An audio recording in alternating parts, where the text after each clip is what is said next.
Cette journée aujourd'hui est dédiée à la visibilité, hein. Ouais. C'est pour ça qu'on l'a appelée ainsi. C'est une maladie qui ne se voit pas forcément. Alors, qui se voit pas forcément. Alors, elle se voit quand elle fait des dégâts moteurs ou quand quelqu'un est en fauteuil roulant ou Ouais. en canne, ça se voit très bien. Mais euh, parmi les désordres qui sont créés, c'est très compliqué en Ouais. fait pour un malade quand c'est pas trop visible, mais que tout est sur la sphère cognitive ou émotionnelle, sur la fatigue, sur Ouais. De rester inséré dans la société. de rester inséré. Tout en... Et l'isolement social, c'est une des premières causes de handicap qui vient avec la sclérose en plaques. Ouais. C'est ce qui arrive très vite. Alors, problème moteur, sensitif, cognitif, 100 000 Français sont atteints de sclérose en plaques, 400 000 en Europe, 2 300 000 à travers le monde. Il n'y a pas encore de guérison en vue, mais il y a un diagnostic plus rapide, des traitements qui ont fait des progrès. Alors, cette campagne s'appelle donc #MyInvisibleMS. MS, c'est le terme anglais, multiple sclérosis. On a dit que ces troubles ne se voyaient pas forcément. Alors, vous avez donc malgré tout décidé de continuer à votre passion, puisque vous l'avez dit, c'est plus qu'un métier. Qu'est-ce que ça vous apporte de continuer à voler ? Vous savez, l'avion, c'est jamais rien de plus qu'un outil. Et là maintenant, après les dernières expéditions, etc.,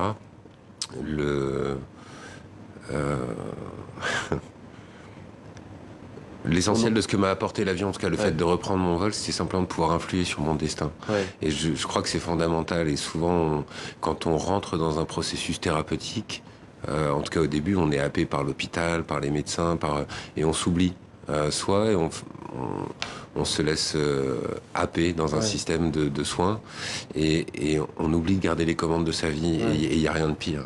Il n'y a rien de pire. Et vous allez décider donc de prendre votre envol. Vous allez entamer un tour du monde, mais là, vous allez d'une certaine manière déchanter pour d'autres raisons qui parfois vont vous paraître plus graves que votre maladie. C'est ça qui est très fort aussi dans votre témoignage. Racontez-nous. Oui,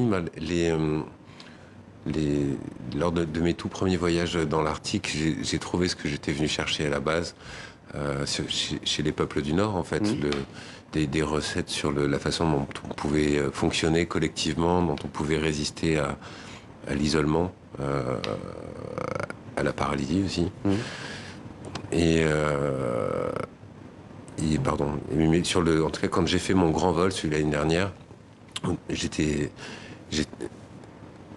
j'ai bouclé ces 25 000 kilomètres, c'était crevant, c'était hyper difficile, physiquement, et puis nerveusement, puis même sur ma maladie, parce que là, pour le coup, je l'ai mis en silence pendant 2 mois, j'aurais jamais dû faire ça.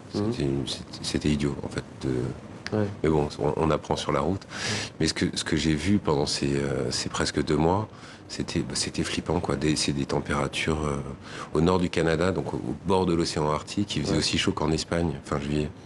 37 degrés. On arrive avec des doudounes, on finit en t-shirt. Et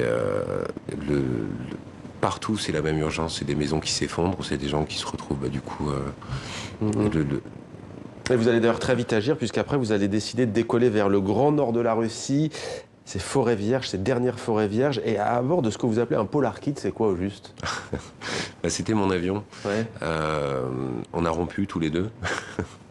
Après le tour du monde, enfin le tour du cercle arctique, j'ai décidé de changer Enfin, c'est pas de changer, mais à partir du moment où... De prendre en compte l'urgence que vous veniez de constater. Absolument, finalement dans le Grand Nord canadien. Oui, tout à fait. Même si moi j'avais pris un tout petit moteur qui consommait vraiment pas grand-chose, enfin l'équivalent d'une Twingo, donc c'était pas bien méchant à mon échelle.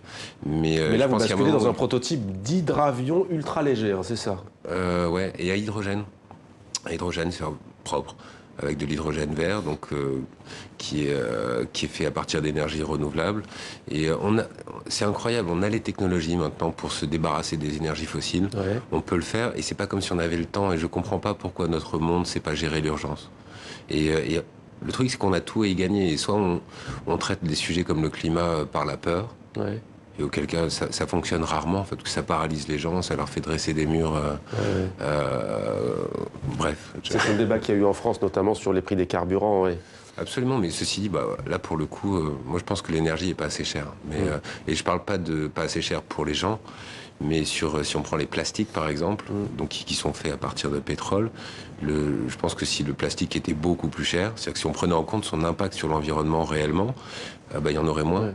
Le prochain projet, quel est-il, la prochaine aventure? Février, c'est ça? Oui, en février, je repars. En novembre, les enfants du foyer d'Oumanac avec lequel je travaille viennent à Paris pour le trentenaire des droits de l'enfant avec la Fondation Antoine de Saint-Exupéry. Et ça va être une belle aventure, ça, du 16 au 24 novembre. Et en février-mars, je repars avec Mike Mackitson, qui est un réalisateur qui travaille énormément dans l'Arctique. Avec des enfants défavorisés? Oui, absolument. Des enfants de ce foyer et peut-être le dernier grand chasseur inuit qui va tirer sa révérence en fait maintenant. Donc on va partir pour un dernier voyage ensemble. Donc pour le coup c'est low-tech, hein. On part avec des chiens, chiens, traîneaux et on va partir en 3 semaines boucler l'ensemble du fjord d'Umanak. Ouais. Et l'idée en fait c'est plus à la fois de montrer cette banquise qui disparaît. Je pense que c'est important que les gens aillent sur le terrain et se rendent compte de ce qui se passe vraiment. Juste un message pour finir en quelques mots. Il y a de plus en plus de cas de sclérose en plaques. Si on prend un pays comme la France, 80 000, 100 000, 120 000 peut-être pour des raisons inexpliquées. Ça pourrait être lié à l'environnement, justement. Ouais. Quel message donneriez-vous à des patientes et des patients qui nous regardent et qui viennent de découvrir, par exemple, qu'elles ont cette maladie? La première, ce serait plusieurs messages. Je pense que le premier, c'est de ne pas se soumettre.